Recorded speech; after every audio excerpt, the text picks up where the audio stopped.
사랑의 하나님, 우리 아버지, 이 시간을 지켜주신 것 감사합니다. 또 계속해서 연장시켜 주셔서 감사합니다. 하나님께서 붙드시고 계심을 느끼고 또 믿습니다. 이 시대를 살아가는 우리 모두를, 그리고 사단에게 집요하게 공격받고 그 사단에게 시험받고 눌리고 압제당하고 그렇게 살아갈 수밖에 없는 우리 인류를 긍휼히 여겨 주시기를 바랍니다. 또 그리해 주실 것을 믿습니다. 그래서 우리를 위하여 유일한 무기, 성령으로 우리 각자의 자리에 임하셔서 이 말씀이 글자가 아니라 능력으로 우리 속에 깨달아지고 우리의 마음의 비석에 새겨지고 충만케 될 수 있도록 역사해 주시기를 바랍니다. 이 한 시간을 아버지께만 의탁드리며 예수님 귀하신 성으로 간절히 기도드립니다. 오늘 기억절은 마태복음 11장 28절부터 30절까지입니다. 수고하고 무거운 짐진 자들아 다 내게로 오라. 내가 너희를 쉬게 하리라. 나는 마음이 온유하고 겸손하니 나의 멍에를 메고 내게 배우라.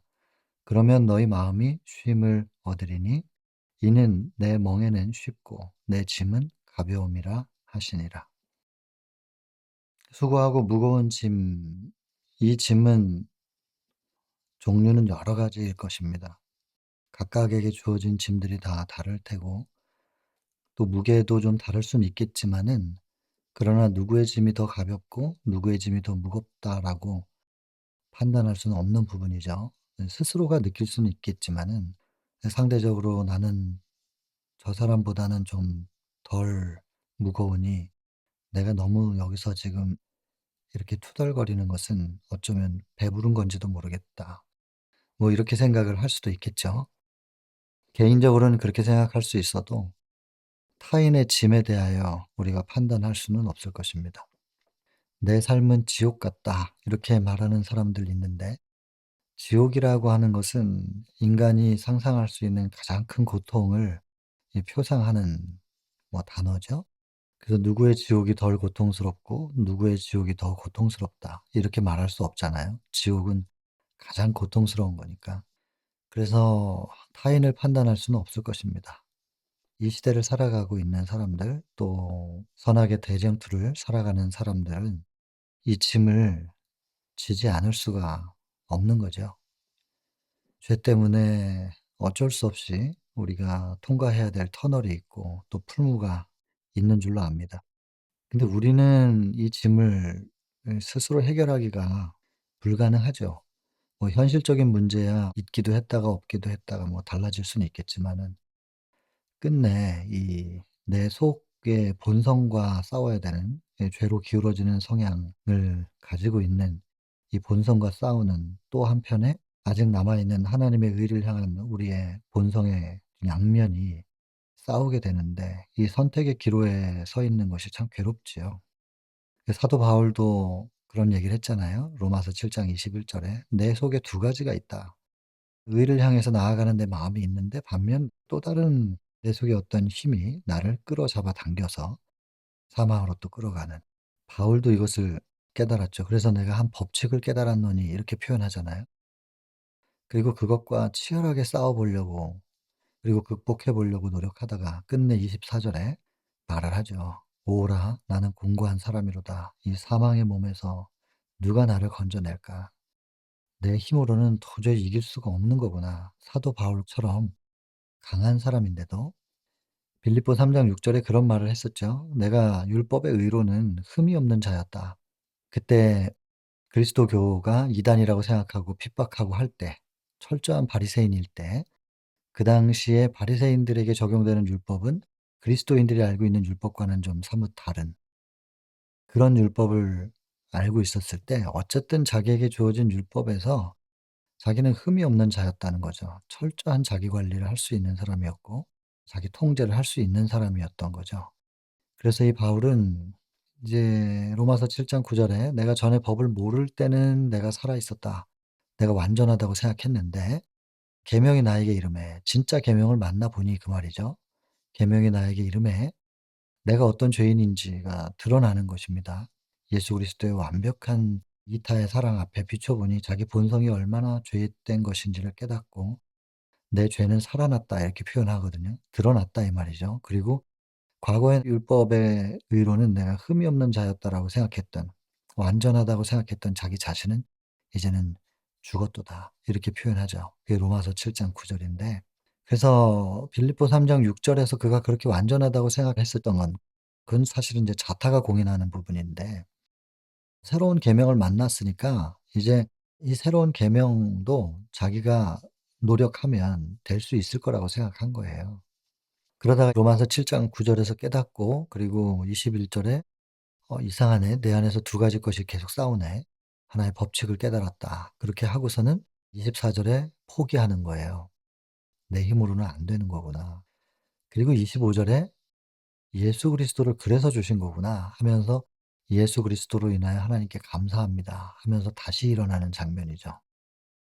이게 인제 정노의 계단에서도 1장 인류를 향한 하나님의 사랑, 그 사랑의 거울 앞에 서 본 자기 자신, 근데 아무리 노력해도 안 되고 스스로는 극복할 수 없는 자기에 대한 발견, 그래서 '예수님께 감사합니다.' 하는 것이 정노의 계단 2 장이죠. 죄인에게 필요한 그리스도. 스스로는 벗어날 수 없으니까. 구원자이신 그리스도를 통해서만 벗어날 수 있는 거구나. 그리고 예수님과 다시 관계를 회복하는 것이 회개. 이렇게 순서대로 진행이 되지 않습니까? 여기서 수고하고 무거운 짐, 현실적인 짐도 있겠지만은 끝내 자꾸자꾸 들어가다 보면 주어진 짐 말입니다. 의를 갈급해 본 사람들일수록 이 짐이 얼마나 무거운지, 그리고 이것을 내가 스스로 싸워서 이길 수 없다는 것에 대해서 깨닫게 되죠. 바울이 그랬던 사람이고, 그런 사람에게 인제 예수께서 나타나셨고 예수님을 만나고 나서 그가 예수님 안에서 쉼을 얻는 장면, 그게 인제 로마서 8 장으로 넘어가면 이제 "정죄함이 없다." 하면서 이제 해방을 얘기하거든요.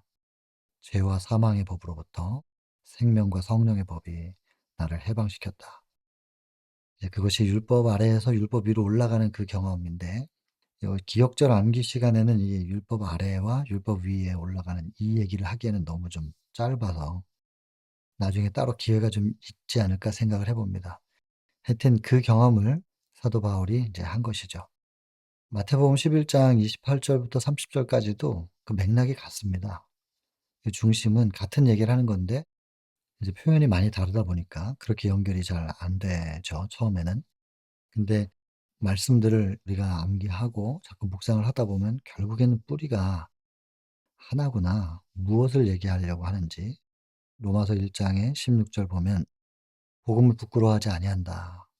왜냐하면 복음 속에는 모든 믿는 사람들을 구원에 이르게 하는 하나님의 능력이 담겨 있기 때문에.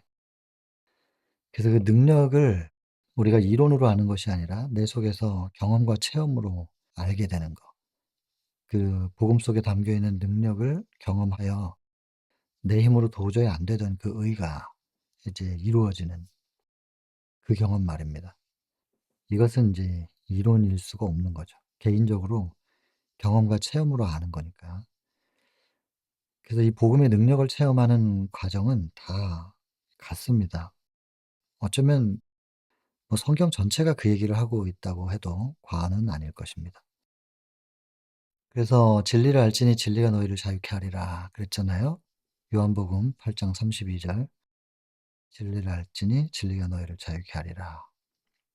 그 자유, 또 요한복음 14장 27 절에서 "내가 평강을 너희에게 끼치노니 나에게 있는 평안을 너희에게 주노라. 이 평안은 세상이 줄 수 없는 평안이다."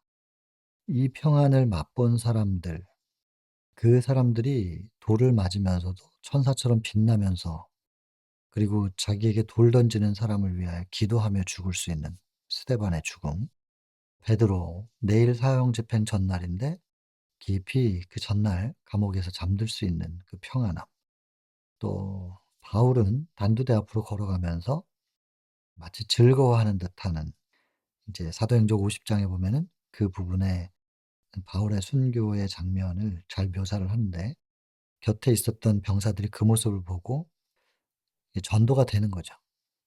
단두대 앞에서 모든 사람들은 두렵고 떨고, 근데 이 사람은 즐거워한단 말이에요. '이제는 좀 쉴 수 있게 되나 보다.' 이거보다 더 강력한 전도가 없었나 봐요.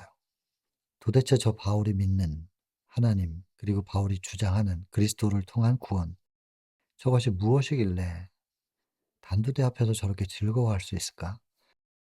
사도행전과 사도행적은 참 신나는 이야기들이 많지요. 물론 뭐 고통스러운 사도들의 발자취들 있지만, 우리가 인간적으로 볼 때는 그 발자국들이 좀 고행이니까 어둡게 보인다고 생각할 수 있을지 모르겠지만, 사도들은 그렇게 걷지는 않았습니다. 인격적인 하나님과의 교제를 할 수 있었고, 마치 이 땅에서 그들이 발을 딛고 살고 있지만 그들은 하나님 보좌 옆에 앉아 있는 것 같았다. 그렇게 적혀 있으니까 그들은 굉장히 신나게 행진을 했을 거예요. 그래서 스데반의 순교얘기 사도행전 7 장, 베드로의 감옥에서의 잠자는 이야기 사도행전 12 장, 또 여러분들이 나중에 시간이 좀 되시면 한번 꼭 살펴보시길 바랍니다. 이것이 쉼입니다. 수고하고 무거운 짐진 자들아 다 내게로 오라. 내가 너희를 쉬게 하리라. 이 쉼 말입니다. 이거는 좋은 침상에서, 좋은 환경에서 하룻밤을 잘 자고 일어나는 그 쉼, 그것과는 좀 다른 개념이죠. 내가 너희를 쉬게 하리라. 물론 육체적인 쉼도 포함이 됩니다마는, 영적인 우리의 심령의 쉼, 절대 평안, 절대 자유, 그거죠. 이것이 신앙의, 제가 생각하기에는 가장 최종적인 종착점이 아니겠는가, 그런 생각을 합니다. 어떤 상황에서든지 간에 흔들림이 없는, 사단의 어떤 유혹에도 흔들림이 없는, 세상 모든 쾌락과 부귀영화에도 초연할 수 있고, 그렇게 유혹을 못한다고 생각하면 이제는 죽이려고 위협하겠죠, 사단이. 그 앞에서도 조금도 두려워하거나 떨지 않는 담대함. 이것이 하나님께서 주시겠다는 그 쉼이니까요. 이런 쉼의 시간 속에서 좀 살고 싶지 않으십니까? 예, 최종적인 목표입니다. 그리고 이제 쉬게 해 주겠다고 해 놓고서 뭐라 하시냐면 "멍에를 메고 배우라." 나의 멍에를 메라는 건데요. 이거 쉬라 그래 놓고선 뭐 멍에는 메면 힘들잖아요. 왜 이렇게 표현하셨을까? 근데 여기 보면은 이 멍에가 쉽대요. 이 멍에는 어려운 건 아니라는 거예요.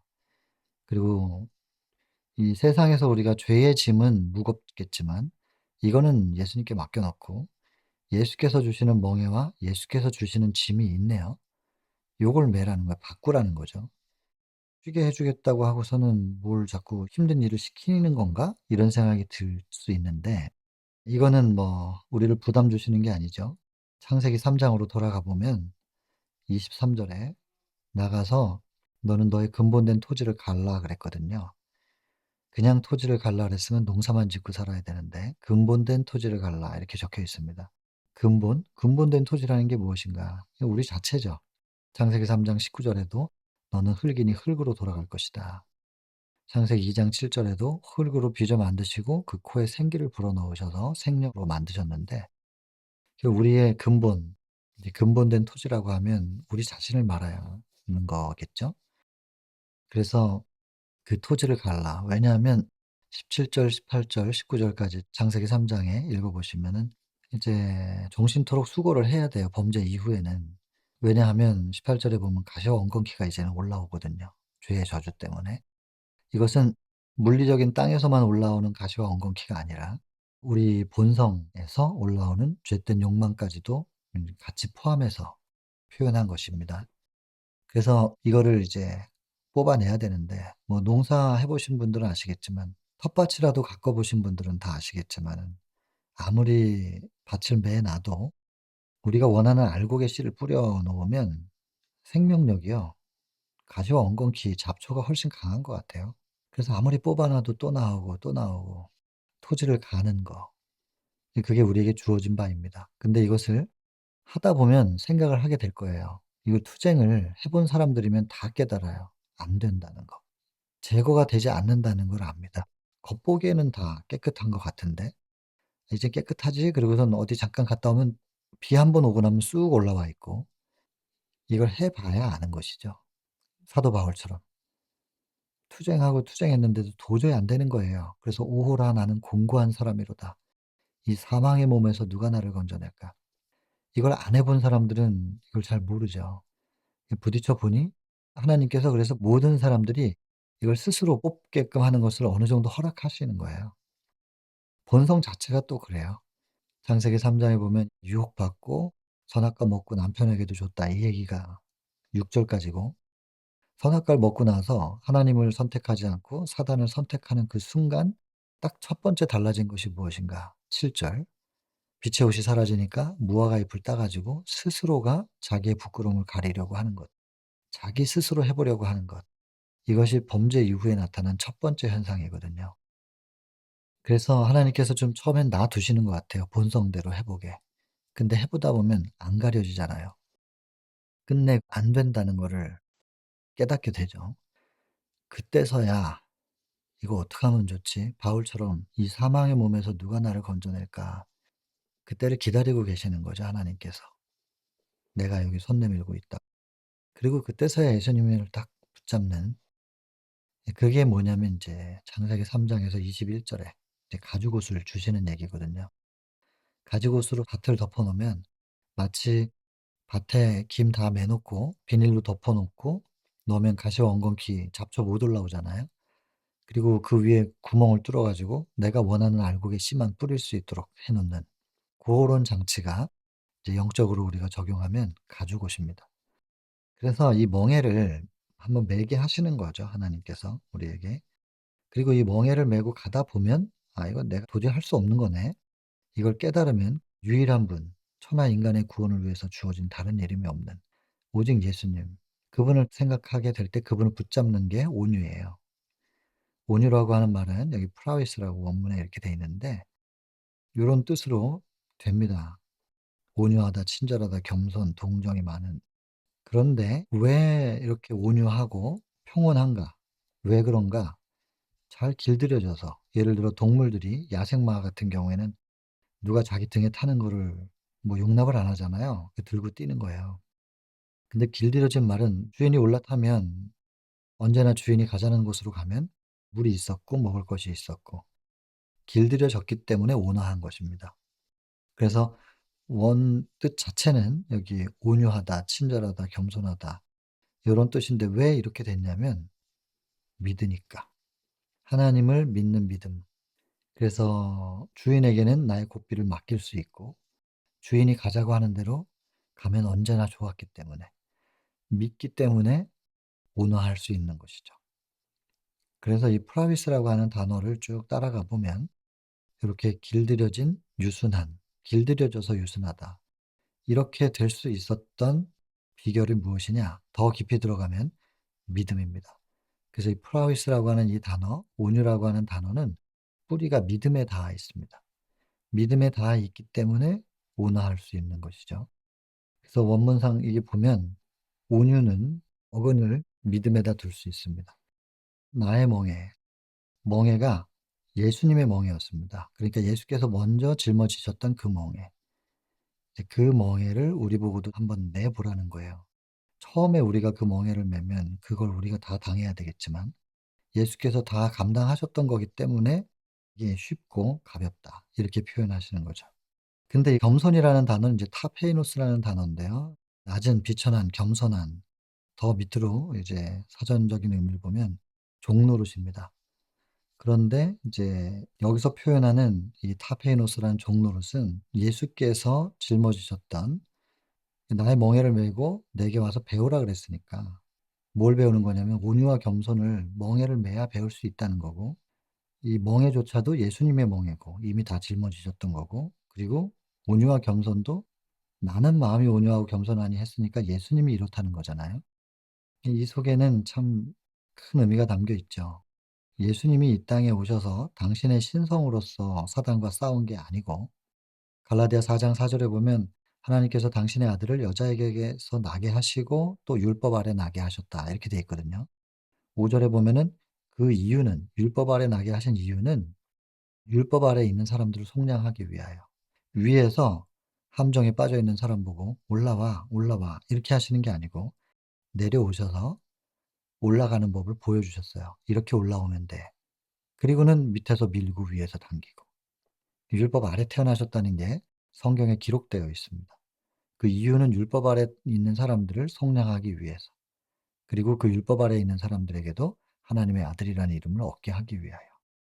예수님이 우리와 똑같이 인간으로 오셔서 그분도 하나님을 믿는 믿음으로 사단과 싸우셨습니다. 그리고 하나님을 믿는 믿음으로, 믿음은 인제 요한복음 1장 12절 영접하는 거라 그랬으니까 믿음은 영접인데 영접하는 자 곧 그 이름을 믿는 자, 이렇게 하나님의 자녀가 되는 권세를 얻습니다. 그래서 믿음은 곧 영접이니까 예수님의 믿음은 하나님을 예수님 마음속에 온전히 모셔드렸다, 그 말이죠. 그래서 예수님은 늘 하나님과 함께 계셨어요.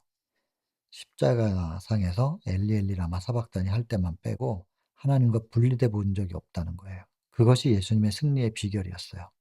그러나 십자가상에서도 하나님이 안 계신 건 아니었는데 예수님의 인성이 그걸 느낄 수가 없었죠. 그래서 '나를 버리시는 겁니까?' 라고 그 쇼를 하는 게 아니라 진짜로 하나님과 분리된 그 고통 속에서 예수께서 외치신 거거든요. 나중에 그 부분은 또 깊이 좀 봐야 됩니다. 그래서 예수님도 철저하게 하나님을 믿는 믿음으로 하나님과 하나 되셨고, 그 하나님의 사랑으로 철저하게 종노릇 하시면서 인간도 수치스러워서 곁에 가기 싫어하는, 거기까지는 내려가고 싶지 않은 십자가까지도 내려가셔서 종노릇 하신 거죠. 우리를 섬기시고. 이것이 곧 연결시키면 뭐가 되냐면 온유와 겸손이라는 것은 믿음이고 사랑의 종노릇이 의입니다. 그래서 연결하면 믿음으로 말미암는 의, 이렇게 됩니다. 믿어서 하나님과 하나 될 때 하나님의 사랑을 할 수 있는 의가 이루어지는 것입니다. 예수님이 우리에게 모본이 되시기 위해서 일부러 이렇게 보여주신 거예요. 나는 마음이 온유하고 겸손하니. 그래서 예수님이 철저하게 믿음으로 말미암는 의를 이 땅에서 사셨어요. 그래서 십자가의 의, 예수 그리스도께서 공생애를 사시는 동안에 우리에게 보여주신 그 의를 보고 따라하려고 그러면 절대로 그렇게 될 수 없습니다. 그러나 예수께서 어떻게 믿으셨는가? 어떻게 하나님을 영접하셨는가? 예수님의 믿음을 간과하고서는 절대로 예수님의 의가 우리 속에서 이루어질 수가 없습니다. 그래서 우리는 초점을 예수님의 믿음에 더 많이 둬야 되겠죠. 남은 자손의 정체성이 계시록 12장 17절인데 하나님의 계명은 지키는 것이고, 지킨다는 것은 보존하다는 뜻입니다. 누가 훔쳐가지 못하도록 딱 붙잡고 있는다는 뜻이에요. 헬라어 원문상 테레오라는 단어인데 그게 액션이 아니고 행위로 지킨다는 그런 뜻이 아니라 보존하라는 거예요. 누가 훔쳐가지 못하도록 하나님의 계명을 지키고, 그리고 예수의 증거를 가진 자다, 이렇게 기록하잖아요. 이 두 가지 조건이 남은 자손의 조건인데 나중에 이런 사람들이 등장하면 이제 사단이 분노해 가지고 이제 전쟁이 시작됩니다. "바다 모래 위에 섰더라." 이렇게 표현되어 있는데, 그리고 사단과의 전쟁 속에서 환난도 있고요. 공격도 있어요. 그 모든 것을 쭉 거치면서 그 환난 가운데서 계시록 14장 12절에 보면은 "성도의 인내가 여기 있나니." 버텨내야 되는 시간들이 필요합니다. "성도의 인내가 여기 있나니 하나님의 계명과 예수 믿음을 지키는 자더라." 이렇게 돼 있죠. 그래서 예수 믿음이라고 하는 거, 이게 의를 말하기 전에 우리가 철저하게 예수님의 믿음, 예수께서 이 땅에서 어떻게 믿으셨는지 거기에 초점을 둬야 된다는 것입니다. 그래서 이 우리가 예수의 믿음을 계속해서 주목하고 '이렇게 하나님을 붙잡고 계셨구나.'라고 하는 것을 알게 되고, 그 예수님을 우리 마음속에, 예수님이 하나님을 그렇게 믿으셨던 것처럼 우리가 예수님을 마음속에 모셔드리고 믿어드리면 결국 예수의 믿음이 우리 속에서 작용을 하게 되겠죠. 그렇게 해서 우리 속에도 겸손이라는 사랑의 종노릇을 끝내 이루어내실 거예요. 우리가 이룰 수 있는 부분이 아니고. 우리는 믿기로 선택하고 믿음대로 발을 내딛는 것이 우리의 역할입니다. 자주 말씀드리지만 홍해를 향해서 먼저 전진하고 나아갈 때 홍해가 갈라졌습니다. 우린 믿음대로 전진하는 것입니다. 내 스스로는 안 됐었지만 믿음으로 하면 분명히 하나님께서 이루실 것을 믿고 그냥 발을 내딛는 것, 여기까지가 우리의 몫입니다. 개혁이 필요하든 그것이 삶에 대한 것이든 내 습관에 대한 것이든 혹은 내 심령이든 영적이든 모든 것들은 스스로 해서 안 됐었던 것들을 하나님께 맡기고 믿음으로 시도해 보는 겁니다.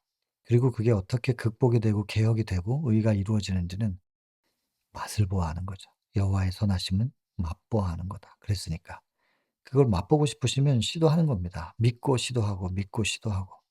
그게 우리의 몫이고 이루시는 분은 그분들이시니까. 그래서 여러분 이 온유와 겸손 요것이 그냥 따뜻하고 부드럽고 겸허한 마음을 갖고 있는 이런 뜻이 표면적으로 있지요. 당연히 있는데 더 깊이 들어가 볼 때 온유는 철저한 믿음의 표현이고 그리고 겸손은 사랑입니다. 그래서 연결시키면 믿음의 의. 나는 마음이 온유하고 겸손하다. 그 말은 나는 믿음으로 말미암는 의이다. 그 말이에요. 이걸 배우라는 거예요. 내게 배우라. 근데 이걸 배울 수 있는 방법은 멍에를 메고 배우는 거다. 그럼 멍에는 무엇인가? 밭을 가는 도구입니다. 그것이 아담과 하와 에덴에서 나갈 때 근본된 토지를 갈라 했던 것이고 근본된 토지 무엇을 가르라는 건가? 가시와 엉겅퀴. 가시와 엉겅퀴는 죄 때문에 생긴 결과물.